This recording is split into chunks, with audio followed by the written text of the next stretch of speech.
What's up, you guys? Welcome back to another episode of the Stella Herself podcast. As always, don't forget to rate the this is a new one. Rate the podcast on Apple Music. I don't know if you can do reviews on Spotify. I don't think so. Leave a 5-star on Apple Podcasts. Apparently, according to my analytics, most of y'all watch or listen on Apple. Just out of like the streaming services. Obviously, there's also the video on YouTube. But don't forget to screenshot this or post an aesthetic boomerang or a photo with the inserted pic, on your story. Tag me so I can repost or retweet all of that. And let's just get started. So how's everyone's week going so far? I'm doing good. Scorpio season is upon us. Mercury retrograde is over. Yeah, we are here. I'm excited. I feel like last week's episode was just like so good, and so I hope we can carry that out. And I feel like what really helped was just like really writing down everything and like kind of going a little more in depth with my notes. It's like, duh, bitch. Sometimes it's like I could just talk without really like a plan or anything. And sometimes, I feel like it never hurts to like be over prepared. Listen, not even be prepared, over prepared. So yeah, let me know how your week has been down below. I guess this weekend is Halloween.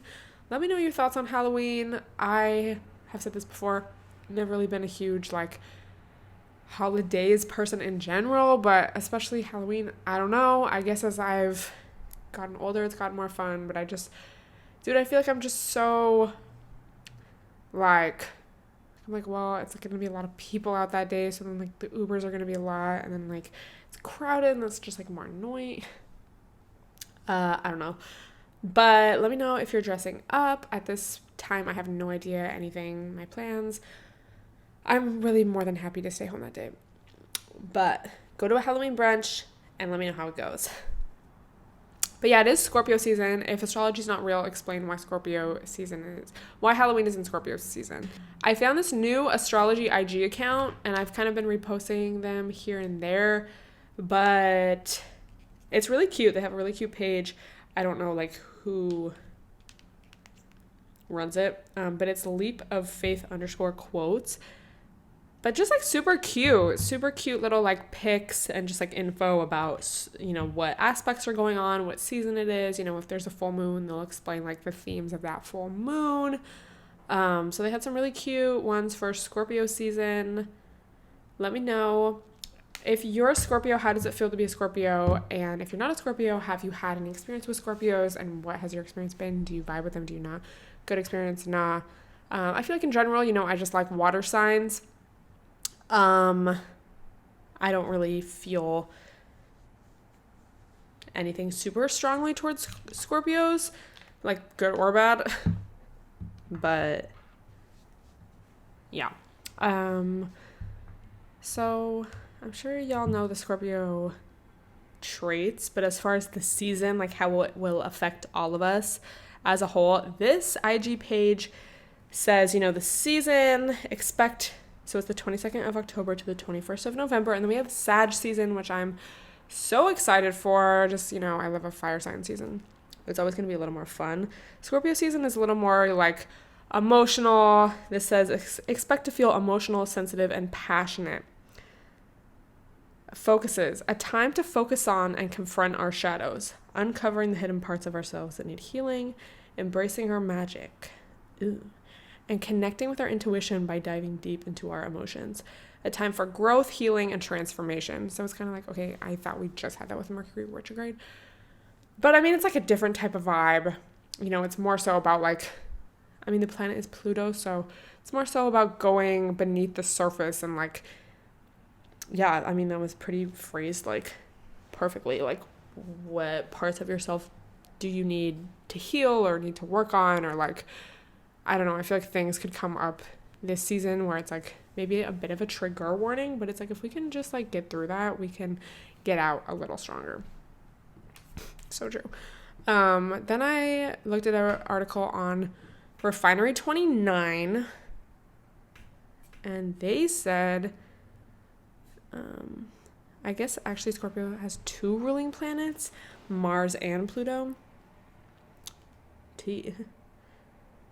Thinking of Scorpio's external drive, intensity, and focus and how they move through life illustrates that Martian energy to a T. But they also crave going deep with people, having that same intensity to get to the heart of the matter or to uncover things in the shadows, which is very Plutonic. The energy of these 2 celestial bodies will be very apparent until the end of November, so get ready for some intense awakenings and repressed energies to come forward and make themselves heard. So, it's also the time of like death, rebirth, sex, diving deep. So true. Mercury, Mars, and Pluto all join the sun in Scorpio this season, making the sign's characteristics feel extra potent. We are going to get a huge invitation to look at some of our deepest fears, and if any of them are getting in the way of personal transformation. This time of year is centered around evolution, and the only way out of a challenging metamorphosis is through. We'll be honest, you may experience some growing pains. I feel like that's been this whole year, literally. Bruh. But we advise you to persevere. If you keep walking, you'll come out on the other side of any challenges you face stronger and with some much needed clarity. And I think I've said this before, like in past years, but I love this time of year because, y'all know how I've been talking about getting back on my like productivity vibe and like, just that transition from summer to fall. But I feel like especially like Scorpio, Sag, Capricorn season, it's like just the perfect order because Scorpio season, you have like these realizations about like, I don't know, things that maybe are getting in your way or like things you still need to heal or work on in yourself. And then you like get through that. And then we have Sag season, which gives us some like of that fiery energy to like move forward and apply what we've learned to our lives. And then Capricorn season's like, okay, grind mode, bitch. Like now we can put it all to use because we have like all the tools we need. And then we start the new year. And I just feel like that's a great way to wrap up the year and then like start a new year. Like it's just like, I love that. Oh my God. So let me know, bro. Let me know if you've had any Scorpio season realizations yet, or like, I don't know, have you had any of these growing pains? Also, I keep seeing all this stuff about how I'm 23 if you didn't know, how 23 is like the worst year and so hard, and like, it's like, oh, I guess that explains a lot. Not that it's been like the worst year or anything, but I definitely have been experiencing a lot of these like growing pains, and I feel like that's normal, like just throughout our lives, and it's going to be different for everyone, like when you might experience that. Hopefully it like never necessarily stops. Like sometimes it'll be harder than others or more intense than other times, but I think it shows growth, which is good. So yeah, let me know your thoughts. Again, let me know your thoughts on Scorpios, period. Yeah, I just like a water sign in general. Again, I don't really have any like personal beef, or I don't know. I think it just depends. Yeah. Anyway, I heard this quote on TikTok, and I wish I could remember who said it, but I did not save it. But if you find it, let me know. But they said, okay, y'all gotta prepare yourselves for this one. Let's get the notebook out. You don't need to be overly considerate of other people's needs when you're around people who know how to communicate their needs. Bruh. Does that not hit home? Like, oh my God. I feel like especially for those of us who kind of have grown up as like people pleasers and like, I don't know, constantly like putting other people's needs and like other people's comfortability before your own. That can just sound so profound almost, because it's like, bro, that's so true. Like, I don't need to get in their lane and like assume what they're thinking, or like assume that they're uncomfortable, or maybe if they're like mad at me or whatever, because it's like, I want to be able to trust the people around me that they will speak up and, not be passive aggressive, or not like say everything's fine and then talk shit behind your back, or like whatever, like, and it's like, obviously that still means like you can be empathetic and you can like feel vibes and pick up on like body language, but ultimately it's like, okay, we're all adults, so fucking act like it. And if you have an issue, speak up, bitch. So true. Yeah, that just really hit for me. Let me know if you can relate. One of my favorite therapists, I think she's a therapist, is the like, specific title, Mina B. Yeah, therapist and wellness coach. Love her post as well. I am always reposting her on my story. But she posted this little, it's time to reassess your definition of what it means to be nice. And the first slide, bruh. She said, if being nice means living in discomfort in order to make others comfortable, you are not being nice, you are people pleasing. Bro. If being nice means pretending you're unbothered by someone causing you harm, you're not being nice, you're being passive. If being nice means tolerating disrespect because people are going through hard times, you're not being nice, you're enabling problematic behavior. Like, bro. And then she posted another one, because then it's kind of like, okay, well, what do we do? This one says, remember this when it comes to setting boundaries. And this one, oh my God, this one was like, we all need to remember this. Setting a boundary might make you feel uncomfortable. It might make you feel like you're being difficult, mean, or an inconvenience to others. It's a natural response to have, especially as an empathetic and kind person, which I feel like a lot of us are, you know? And I always say this, but I feel like, I mean, it can really go for anyone, but I just feel like especially women and the females these days and, you know, the expectations put on women in our society to be quiet and passive and, you know, oh, I don't want to be a bitch. I don't want to, like, be the center of attention. I want to be ladylike. I want to be polite. I want to make sure they're comfortable. Especially with that added pressure and, again, like, expectations, it can feel that much harder to speak up or set a boundary or say you're uncomfortable with something, because we do feel like, I know I can definitely feel like, oh my God, I'm being so difficult right now. It's not even that big of a deal. Or like, oh, I feel like I'm being mean. But it's like, bro, like, also if I'm around people that are making me feel like I'm being mean when I'm just like sticking up for myself or setting a boundary, like, why do I even care what they have to think or say in the first place? And it's like, okay, we know why, because that's like how we've been conditioned to think, but like, fuck you. And I feel like also it's like someone can not like your boundary while still respecting it. So I feel like that's also a good like sign, I guess, of, okay, is this friendship or relationship actually like worth it? You know, like, I don't know, if your friends want you to go out and you don't want to, you know, they can be like, oh, we're gonna miss you, or like, oh, wish you would, but it's like, then it's not like they're gonna like peer pressure you or like try to convince you to go. I mean, situations can definitely like escalate to further than that. That's kind of like a light example, but it's like, you know, everyone should feel, in an actual healthy relationship of any kind, I feel like everyone should feel like comfortable saying no and not feel like, oh my God, the relationship's gonna fall apart because I don't just like go along with whatever the group wants to do or what they want to do. You know, like, I'm allowed to have my own wants and needs, and like I should be able to communicate that and feel comfortable communicating that. So breaking the people pleasing cycle, I feel like just really is like a lot of being uncomfortable and feeling awkward and like you are being mean and like you are being difficult, especially when, you know, maybe you're still friends with people or you have family members that are just used to you always saying yes to them or always going along with what they want to do. And then you kind of realize in yourself like, oh, you know, this is actually okay with me, or like I want to try sticking up for myself more. It's like people can definitely be salty about that and be like, wow, you really like changed, or like, why are you being so difficult all of a sudden? And it's like, I'm just like finally sticking up for myself. And I just feel like that adjustment, I feel like that's really been a theme for me in the past couple years. The adjustment of like relationships, and then like which relationships are still going to be in your life and which you kind of have to let go of, because it's like, well, we became friends or met, you know, when I wasn't aware of this, and now I've grown and we just, you know, we're no longer compatible because you're not like respecting that change, or like, I don't know, the self-respect that I now have or are, what's the word?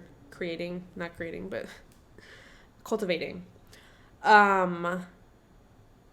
Then I also had a personal realization that kind of goes along with this.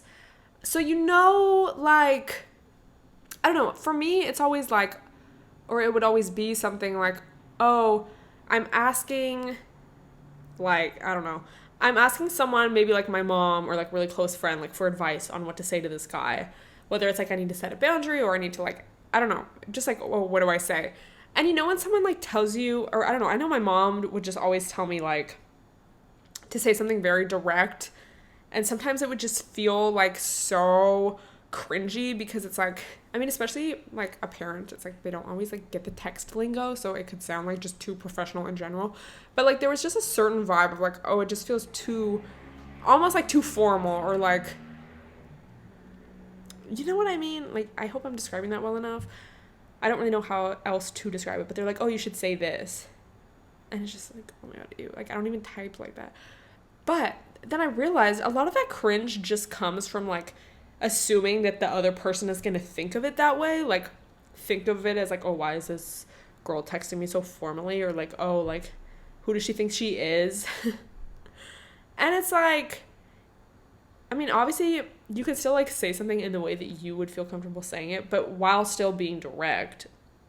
So it's like, if this person actually has like a healthy attachment style and is like someone you act like, I don't know, emotional maturity, and actually is someone worth investing your time in, they're not going to think that's weird. And I just feel like that,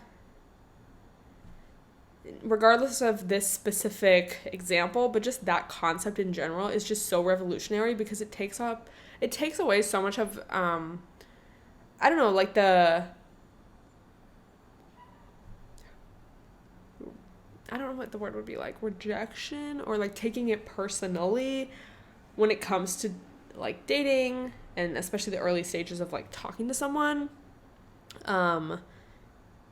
Because it's like, you want someone who's going to like have a healthy attachment style, like who is able to have difficult conversations, and like who would respect your boundaries. So it's like, if you start off by acting like, oh, like whatever you want to do, or like, oh, I'm not going to like speak up for what I want because it sounds weird to say, or like it's kind of cringy, or like, I don't know, oh, I'm being extra. I don't know, whatever it may be. It's like, instead you're just kind of like creating, oh, the relationship's going to be based off of that vibe, versus like, if you come and are like, this is what I want, this is how I expect to be not only treated, but like this is how I like to communicate, like clearly, and like, I don't know, if you're the type of person that likes to text all day, you know, doing that, and not like, oh, like, well, they waited 6 hours to text me, so I'm going to wait 6 hours. It's like, well, if you want someone who's going to text you more, why are you then acting the way that someone who doesn't want to text does? And what was the quote I read? Like, I don't know if it was in the last podcast or a couple ago, but it was like, you know, acting like you don't have needs, or that your needs don't matter. Don't. Also, sorry, the lighting's like crazy right now, but also I kind of like, I'm not cute today, so like maybe it like distracts from that. Instead of, you know, basically that's just going to attract more people in relationships that aren't going to meet your needs, instead of just like stating your needs. And it's like, okay, well, you might lose this person or this relationship, or this won't work out, but it's for the best because it's getting you closer to like someone who will meet you there. And that's just like, that can be so hard to realize. I know, like, for me it has been, because, you know, especially if you first like someone, if you have a crush, I feel like also like you kind of create this like scenario in your head of like how great they are, and it's like, you don't even really know them yet, bro. Like, you really don't know someone for like a while, to be honest. So it's like, that's why in these getting to know you stages, and with a friendship too, like, it's so important to just have, like, basically lay everything out on the table, as far as like not like trauma dump, not in that way, but just like as far as what you expect, and, you know, how you like to communicate, and like this or that. And big, like, it can be something big, it could be something small. Like, how often do you like to text throughout the day? Like, maybe you're not a texter. Like, why would you then want to be with someone who is a texter? Like, I don't know. And I think that just really goes into like the putting yourself and your own needs first, because especially that classic example, I know you've done it, bro. I know you've done it. Maybe you haven't. Good for you. But like, oh, they took this long to reply, I'm going to take this long. It's like, no, you want someone who's going to talk to you like however much you want to be talked to. So like, I'm going to demonstrate the behavior that I want. If I see your text, I'm going to reply to it. You know, if that's what the situation is. I don't know. Instead of like, oh, I'm going to make them wait, because then it's like, then you're playing kind of by their rules. I don't know. Hope that makes sense. But all of these things are just so intertwined. You know, it's like you learn about the people pleasing thing, and then you see how it like affects you in dating, how it affects you in friendships. You learn about setting boundaries. Oh, this is why this went wrong, because I wasn't setting this boundary or this boundary. I was letting shit slide for a long time before I finally spoke up, whatever it may be. And that's like, it can feel very draining and exhausting, but I feel like also it can be very rewarding to see, I don't know, to like start to catch it and like just practice that mindfulness in yourself. And like, when do I want to like, I don't know, when do I want to people please? When do I just want to be like, okay, it's fine, don't worry about it? It's like, no, let's practice this. Like, it can be very fulfilling, even though at times it can also be draining. But it's like, we're healing, bitch. Saw another TikTok. There's this girl on TikTok, and I never see her videos, but I just always see like the therapist stitch her, which like, thank God I'm on that side of TikTok. But she was saying something. Wait, I'm gonna show it on screen. Her isn't coming up because someone stitched it, but if you've seen her, it's just this girl that gives like really toxic dating advice, and it's very like just bottom tier, like how to play games, how to like manipulate, things like that, how to be toxic basically. So then I think she's a therapist. I didn't actually go to her profile, but it's the_woman decoded. Let's just photo, because they need to feel like they've lost your attention before they're going to start chasing you. Tap the plus sign. What? I think the original video, she was saying something about like, it was just kind of that vibe of like creating distance. If you feel like they're losing interest, create distance so then they miss you. But then it's like this lady who stitched it was just kind of explaining how that just creates like a push-pull dynamic, and then they're only going to want you when you pull back. And eventually that gets exhausting because you don't always want to be pulling back. You know, if this is to be a real relationship or an actual something, you're going to have to both be invested. So when you create this dynamic of like, oh, you need to chase me, that's the only way you're going to be interested, like that's just what the relationship becomes. Versus, you know, if we're practicing our secure attachment style, it's like, here's how I kind of think of it. It's like, again, especially in these early stages of like dating and whatnot, or like, you know, not in a relationship yet type vibe. What I've learned through, you know, reading that Attached book, let me close this bro, because it's actually like starting to blind me. Oh man. Okay. Bro, the lighting has switched so much. Just in like a couple weeks. Okay, there we go. What I've learned and what I try to really apply is like, all you can really do is show up with your secure attachment style and try your best, especially if you have tendencies to be anxious or to be avoidant or whatever. And then like that person's either going to reciprocate that or they're not. And if they don't, it's like, okay, well, they could seem really cool at first, but it's like, well, they're not there yet. So you just gotta move on. But let's listen to specifically what she said, just, you know. As a dating coach that uses the science of psychology to help people find healthy and secure relationships, this crap makes me so mad. Let me translate what she said. Hey ladies, let me help you find a man that will chase you by using the science of manipulation to create a push-pull dynamic that will only end in a final pull. Because men that only want you when you lean back or stop talking to them aren't healthy men. Chances are they have a dismissive, avoidant attachment style and only will pursue you when you pull away. And that will drive you crazy over time because eventually you're going to want to reciprocate. My advice as a dating coach would be to stand still and then turn the other way. Bye. See ya. 2 fingers swinging. Because real men who are healthy and masculine will pursue you even when you reciprocate. Raise your standards. Dude, that's the thing. It's like, that's literally the thing. And I think also it can be hard to like even perceive that as something that's possible when you've just always been stuck in a pattern of like being in a push-pull dynamic or like playing these games or like, I don't know, just being like, however, you know, it's like, bro, it's like if I don't do that, I'm gonna have nothing. But it's like, no, you're just gonna have something different and like better. Playing games attracts game players, and unless that's what you want and you're just like having fun, like, bro, just don't do it, because it's never really gonna lead to something real. You just gotta do your best. As cringy as, especially when you're first learning it, as cringy as it feels, as uncomfortable as it feels, to, I don't know, like for some of us it's like to be direct and speak up for what we want.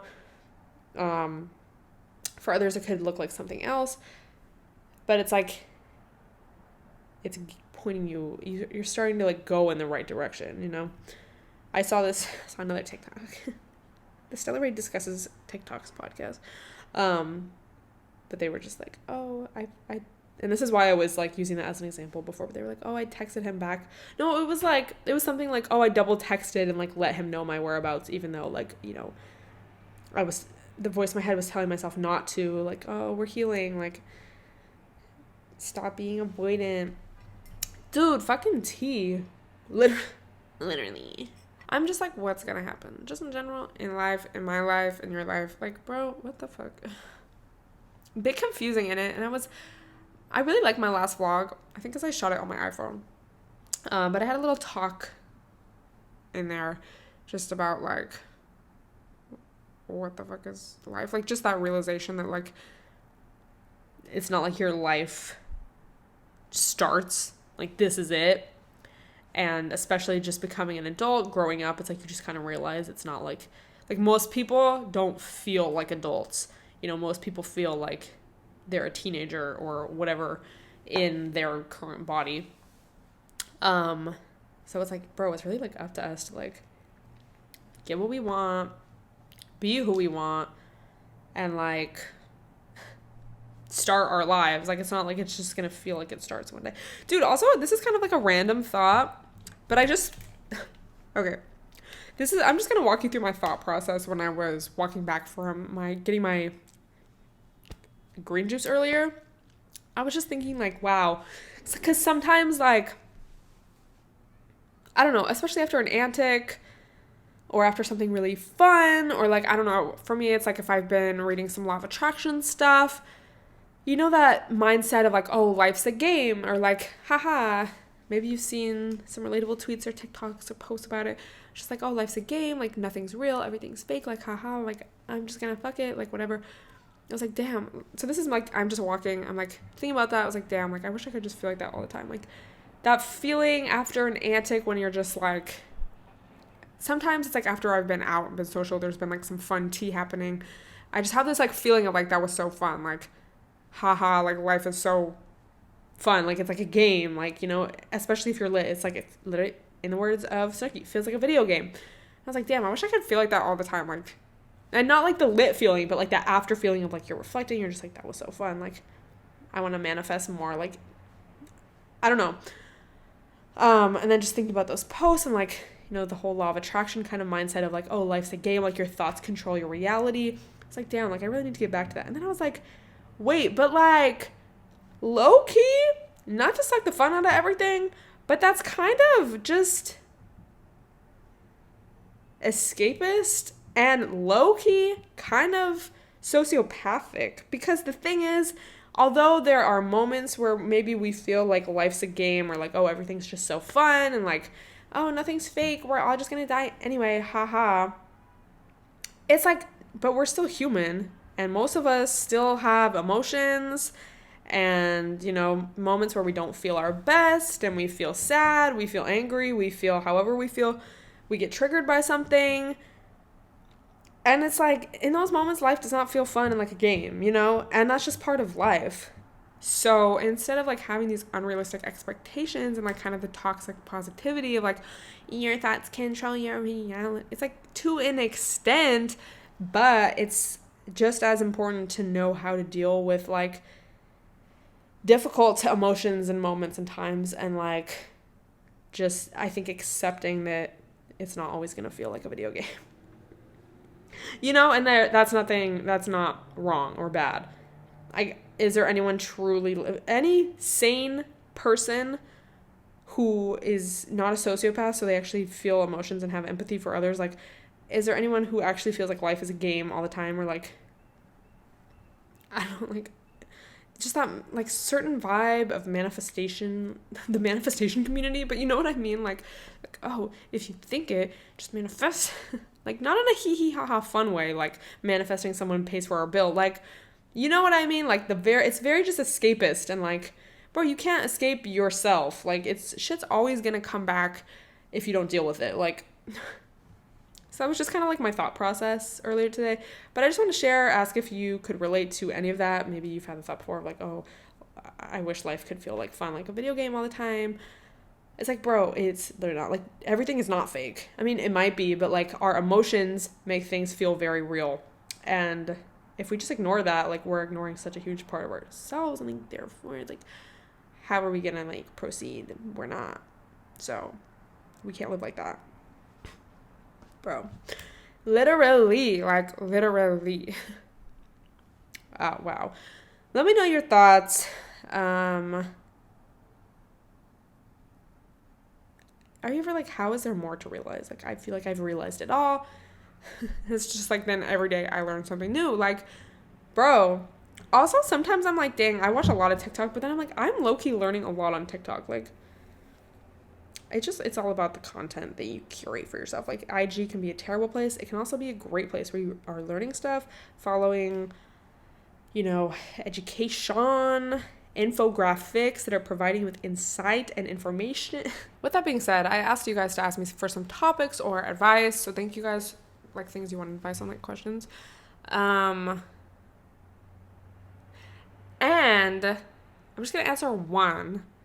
But someone asked how to stop holding a grudge. I just felt like this really like tied in with the rest of everything. So I literally Googled, because I had some like initial thoughts and I was like, let me just like verify this. I literally Googled how to stop holding a grudge. So we're going to talk about it from a psychological perspective. Psych Central said a grudge can form when an issue isn't fully confronted.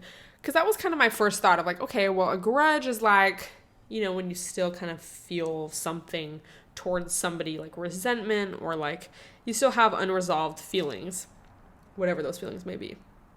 And, you know, especially when it comes to like, oh, I need closure, classic scam. It's like, all you can really do, like, I mean, there's a few things you can do, but I think what's important is like coming back to your own feelings and like getting in touch with those feelings. So first of all, probably I would recommend like journaling and just like writing down everything you feel about the situation, like your feelings then, now. Because we have to take ownership for our own feelings too.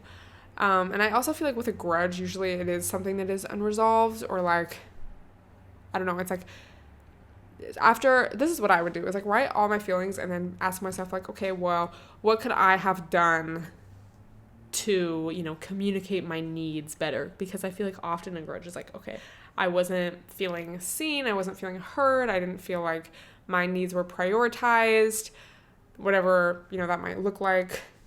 And obviously it can be a lot more dramatic of a situation, like it's just like, wow, I don't feel like this person considered my feelings at all, or like whatever. Obviously it can vary like so much. And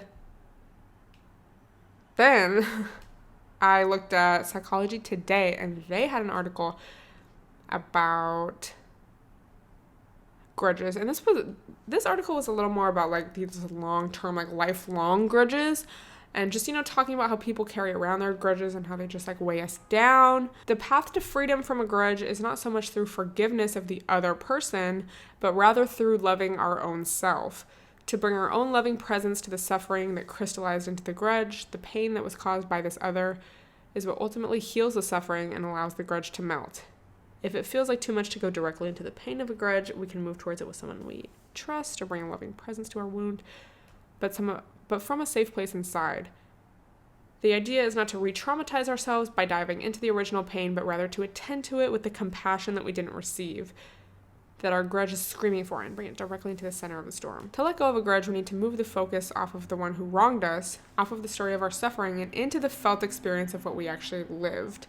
because I feel like that also is like really important, just in the sense of like, you know, if you're sitting there just thinking about something over and over and just making yourself like really mad, or like however you might feel just over and over thinking about it, it's like that isn't really helpful to yourself in the long run, because you're not actually really like dealing with your emotions. You're just kind of dealing with like the story and like the, I don't know, like the surface level, like the events, rather than like the emotion. So then this says, when we move our attention inside, our pain shifts from being a something that happened to us to a sensation that we know intimately, a felt sense that we are one from the inside. In refocusing our attention, we find the soothing kindness and compassion that the grudge itself desires. In addition, we take responsibility for caring about our own suffering and for knowing that our suffering matters, which can never be achieved through our grudge, no matter how fiercely we believe in it. We can then let go of the identity of the one who was wronged, because it no longer serves us and because our own presence is now righting that wrong. Without the need for a grudge, it often simply drops away without our knowing how. What becomes clear is that we are where we need to be in our own heart's company. But dude, yeah, wow. Instead of the events in the story, like the emotion and like, just with the bro, like the body keeps us going. Yeah, but like, it's like something that's unresolved, and like, no one can really resolve that except ourselves. And while we might think like, oh, if this person like apologized, or if I could hurt this person back, like ultimately that's not gonna like heal that like part of you, you know. It might like a little bit, or like it might seem like it will, but like I can really attest to this, or I feel like an example of this that I thought of from my own experience while kind of thinking about this question was like this dude I was hanging out with, and I just was kind of like getting some bad vibes, like there were some little red flags here and there, and like I thought something was happening, and then it turns out it was, and there was kind of like this grand finale. It was like a lot of tea. But without getting too into it, like I just felt very like hurt by that. And I think for a while kind of had like a grudge towards him, or just like, you know, I was hurt about the situation. But what really helped me get over it, and how I knew that I had gotten over it, was like I had just journaled about it so much, and just like, you know, really like, I don't know, I guess, you know, Virgo moon, I analyzed how I felt a lot. And now it's like when I think back, I think the point of the story is not so much like how I necessarily dealt, I mean, I guess it's how I dealt with the grudge, but also just like how I know it's not a grudge or any like resentment anymore, is because now I look back at that and I can see, like, I don't feel hurt by it anymore. Like, I'm like, yeah, that happened, but I know like that's not going to happen to me now, because now I know like how to deal with a situation like that, or like I'm not even going to be in a situation like that, because I know like the red flags to look for, and like, you know, I know what kind of person he was, so like I'm just not really like hurt by that anymore, because of course he would do that. Someone like him would do something like that, you know. So yeah, I think like that's like how you know it's like, oh, I've really like moved on, because I don't really feel anything. Like I literally just see it as like a learn lesson. Like I literally have no disgust. My body does not have any like trigger, like, you know, when you think of someone and you're like, ugh, like I don't feel like that at all. I feel nothing. Like I'm just like, yeah, it was a learned lesson and we're moving which is like, that's a really great place to be, because, you know, if you can get to that and like really process your emotions and like let yourself feel everything and actually move on, it's like you're not stuck with that resentment, with that grudge, or like with those hard feelings. So I hope that like explains enough. But yeah, definitely looking up like psychology articles helps a lot, because they actually like explain it. And also low-key, like, be careful who you get advice from, because I mean, even me, like, you do not have to agree with everything I say, but like that one girl who's giving like such toxic advice, it's like, I mean, like, do that if you want, but like you just have to know like the results you're gonna get most. So I think that's all I have to talk about. Let me know your thoughts on anything we discussed today, and also let me know what you would like me to talk about in the next episode. I post these every week on all platforms. So thank you so much for listening, and I will talk to you guys next time.